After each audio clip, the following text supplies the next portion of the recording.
Hello student, एक बार फिर से आपका स्वागत है आपके अपने टीचर स्मार्ट हिस्ट्री क्लासेस में। हाँ, तो हमारी इंग्लिश ग्रामर क्लास चल रही थी जिसमें चल रहा था हमारा सिंथेसिस। क्या चल रहा था? सिंथेसिस। और सिंथेसिस में हमने सिंपल सेंटेंस आपका ख़त्म करा दिया है। दूसरा टॉपिक चल रहा है आपका कंपाउंड सेंटेंस। इसमें क्या होता है, एक साथ दो या दो से अधिक वाक्य दिए होते हैं और उनको हम नियमों के अनुसार मिलाकर एक कंपाउंड सेंटेंस बनाते हैं।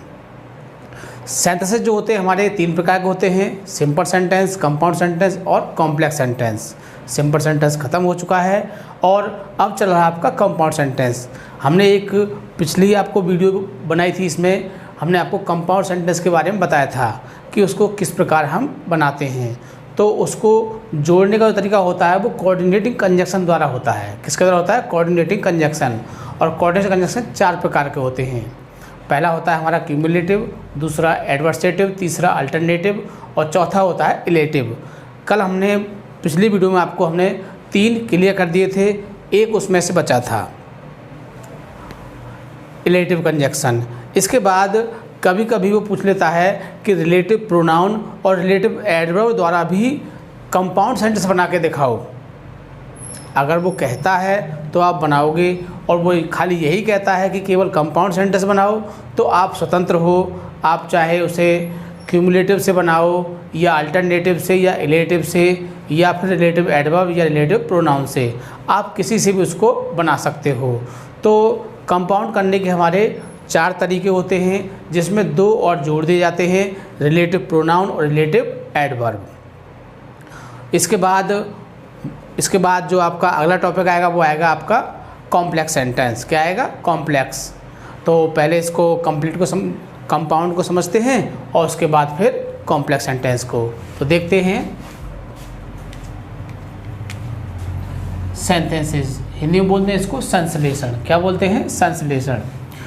3 पॉइंट हम इसके क्लियर करा चुके हैं। ये आपका चौथा पॉइंट है इलेटिव कंजक्शन। ये कोऑर्डिनेटिव कंजक्शन होते हैं, ये चार प्रकार के होते हैं।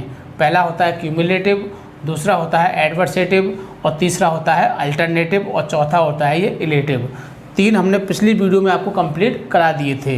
ये चौथा है इलेटिव कंजक्शन, जिसमें परिणाम सूचक वाक्यों को जोड़ा जाता है। इसके भी उनकी तरह कुछ शब्द होते हैं। तो इसके शब्द क्या होते हैं? फॉर, सो या फिर देयरफॉर। क्या होता है? देयरफॉर। सो माने भी इसीलिए और देयरफॉर माने भी इसीलिए। और फॉर में क्या होता है? क्योंकि। तो मुख्य रूप से हमको ये शब्दों का मीन याद होना चाहिए। यदि हमको इनका मीन याद होगा तो हम बहुत ही आसानी से कंपाउंड सेंटेंस को बना सकते हैं। अच्छा, कभी कभी क्या पूछता है वो? रिलेटिव प्रोनाउन द्वारा बताइए। तो वैसे रिलेटिव प्रोनाउन हमारे 5 शब्द होते हैं। कितने होते हैं इसमें? 5 होते हैं। हु, हुम, हुज, दैट, विच। लेकिन अगर आपसे रिलेटिव प्रोनाउन द्वारा कहे कि कंपाउंड बनाइए, क्या बनाइए? कंपाउंड। वैसे इससे कॉम्प्लेक्स बनते हैं। क्या बनते हैं इससे? कॉम्प्लेक्स। लेकिन कभी कभी इससे बनवाए तो किसका? हु का प्रयोग करोगे और विच का प्रयोग करोगे। हु माने जिसने होता है और विच माने जो होता है। ये आता है आपका व्यक्तियों के लिए और ये आता है आपका पक्षियों के लिए। तो ये चीज़ हमको पता होनी चाहिए। हु के साथ अगला सब्जेक्ट हट जाता है।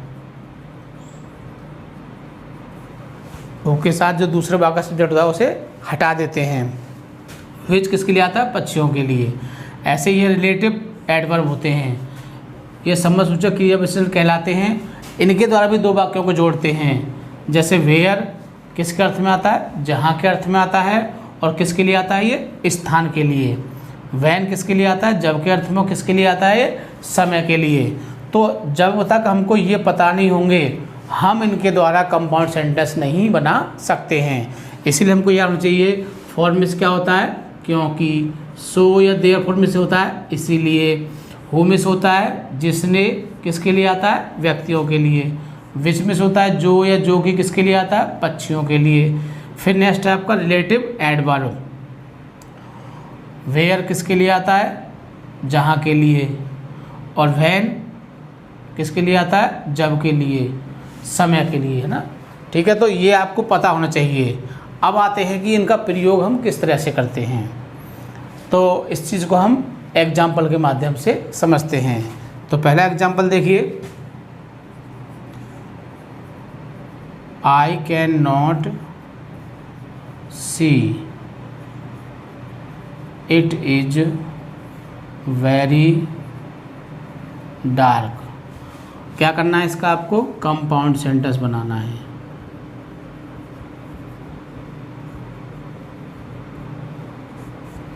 इसका आपको कंपाउंड सेंटेंस बनाना है। तो क्या करते हैं, हमने आपको बताया था कि दोनों वाक्यों पढ़ेंगे। आई कैन नॉट सी, मैं नहीं देख सकता हूँ।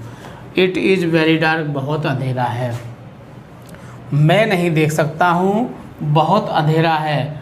अब हमको किसका प्रयोग करना है, इसमें से देखना है कौन सा हमारा फिट बैठ रहा है।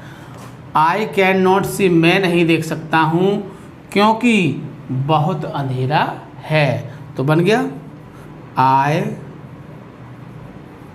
Can not see for it is very dark. तो हमने किससे जोड़ दिया, फॉर से जोड़ दिया। क्या बन गया हमारा ये फॉर जोड़ने पर, कंपाउंड बन गया। क्या बन गया,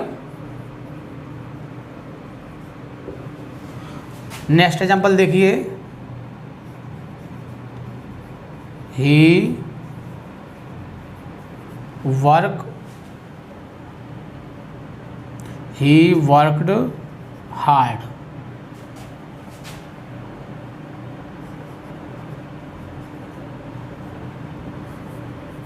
एक सेंटेंस हो गया आपका। दूसरा है ही पास्ड,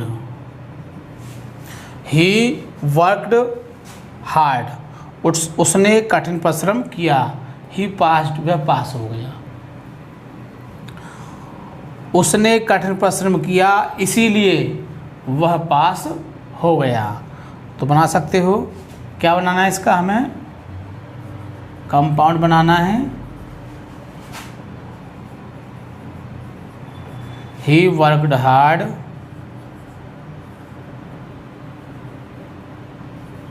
सो। आप स्वतंत्र हो, चाहे तो आप सो लगा दो या फिर देयरफॉर लगा दो, आप इस चीज़ के लिए स्वतंत्र हो। सो ही पास्ड। तो इस तरह से हम इलेटिव कंजक्शन द्वारा हमने दोनों वाक्यों का क्या बना दिया, आपका कंपाउंड बना दिया। अब रिलेटिव प्रोनाउन से किस तरह से बनाते हैं, देखिए एग्जाम्पल अगला।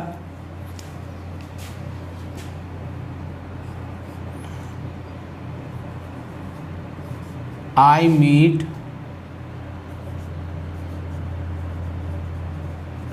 Avinash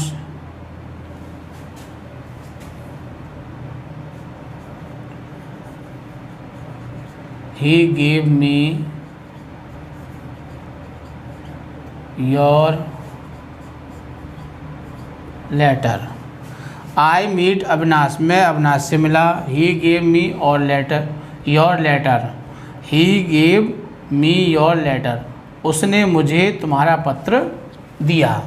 तो हमारे पास दोनों सेंटेंस हैं। अब वो हमसे कहता है कि इसे रिलेटिव प्रोनाउन द्वारा आप कंपाउंड बनाइए।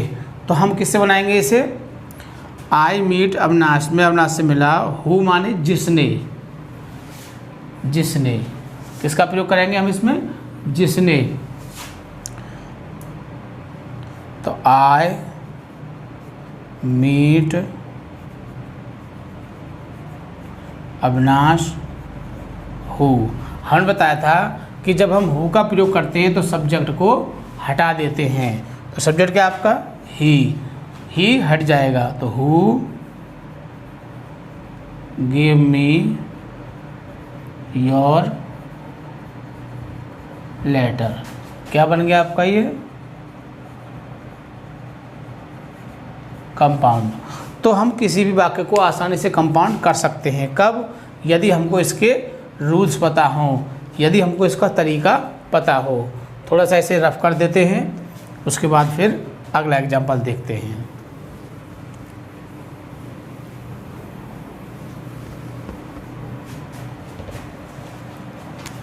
आगे देखिए फर्स्ट सेकंड थर्ड 3 एग्जाम्पल हो सके हैं। फोर्थ पर देखिए ही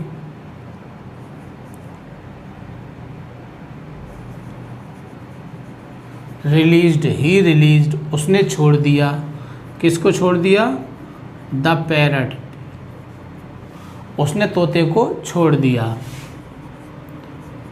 it at once flew away. क्या बनाना है हमको? कंपाउंड बनाना है इसका। तो देखो हमने बताया था कि किसका हो का प्रयोग किसका था? व्यक्तियों के लिए। इसमें क्या है हमारा? ये पैरट, पक्षी आ रहा है, और पक्षी वाले किसका प्रयोग करते हैं हम? विच का प्रयोग करते हैं। तो बनाते देखिए ही रिलीज पैरट, किससे जोड़ेंगे इसे? विच इट एट वंस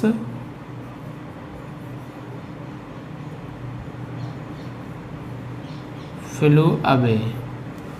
तो आप बहुत ही आसानी से किसी भी वाक्य को कंपाउंड में बदल सकते हो। कब बदल सकते हो?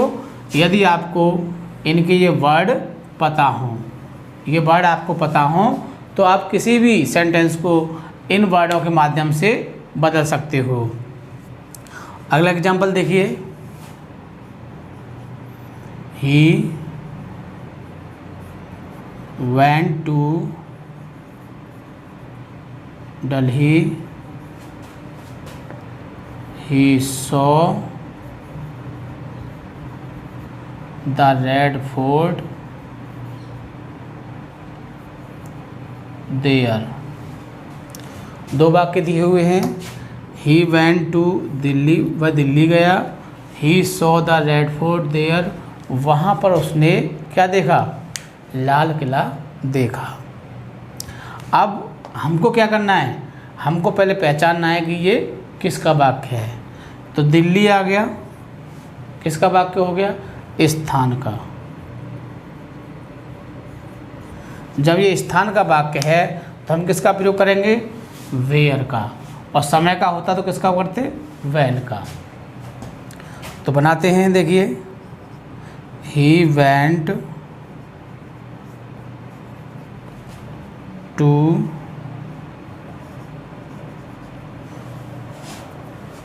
दिल्ली, क्या लगाएंगे? वेयर ही सॉ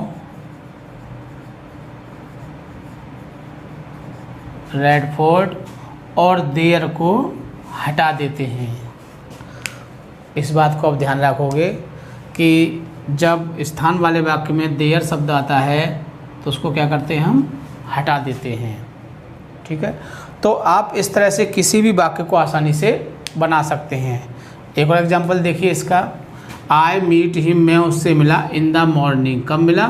सुबह के समय। तो क्या आ गया आपका? ये टाइम, और टाइम के लिए किसका प्रयोग करते हैं? वैन का प्रयोग करते हैं। तो बनाते हैं देखो, I meet him in the morning, किसका प्रयोग करेंगे? वैन।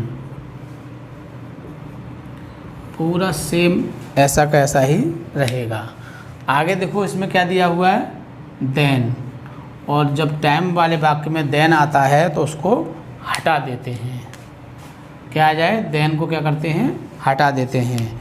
तो इस तरह से अगर आपके एग्ज़ाम में सेंटेंस आते हैं और आपसे कंपाउंड करने को कहता है तो आप उनको बहुत ही आसानी से कर सकते हो।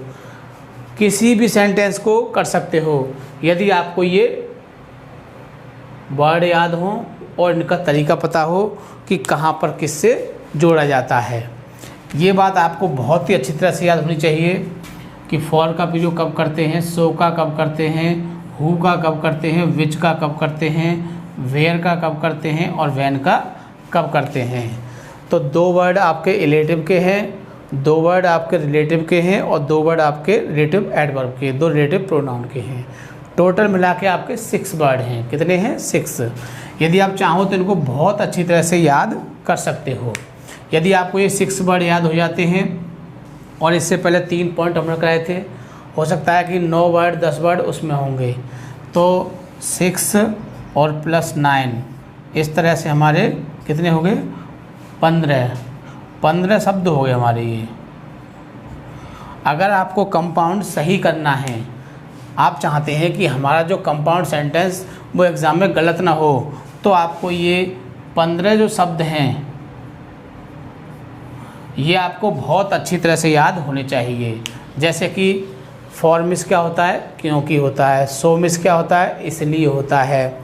हु मिस क्या होता है? जिसने व्यक्तियों के लिए आता है। विच मिस क्या होता है? जो पक्षियों के लिए आता है। वेयर जहाँ स्थान के लिए आता है। वैन जब समय के लिए आता है।